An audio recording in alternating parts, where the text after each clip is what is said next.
আসসালামু আলাইকুম। সবাই কেমন আছেন? আশা করি সবাই ভালো আছেন। যতই বিরক্ত লাগুক, রাগ লাগুক, ঝামেলা মনে হোক, তারপরও মা তো মাই।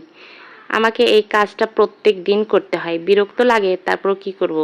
ছেলের জন্য করতেই হয়। আমার বড় ছেলেকে আমি ২ বেলা রুটি খাওয়াই। তাই আমাকে প্রত্যেক দিন রুটি বানাতে হয়। আর আমি রুটি বানানো খুব একটা পারদর্শী না। খুব সুন্দরভাবে রুটি বানাতে পারি না। আমার বানানো রুটিগুলো খুব একটা গোল হয় না। তারপরেও চেষ্টা করি। আপনার ভাইয়া বলে যে, "এগুলো তো রুটি ছিঁড়ে আমরা চিবিয়ে খেয়েই ফেলবো। তাহলে আবার গোল বানানোর কি দরকার?" তারপরেও বলেন, "রুটি গোল না হলে কি সুন্দর দেখা যায়?" কিন্তু তারপরেও আমি চেষ্টা করি গোল করে বানানোর জন্য। বলবেন তো আমি আসলে রুটিগুলো পারফেক্ট বানাতে পারছি কিনা। আর এইভাবে রুটিগুলো একটার পর একটা আমি ভেজে নিচ্ছি।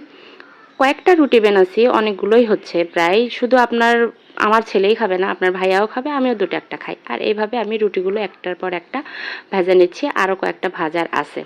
ধন্যবাদ সবাইকে।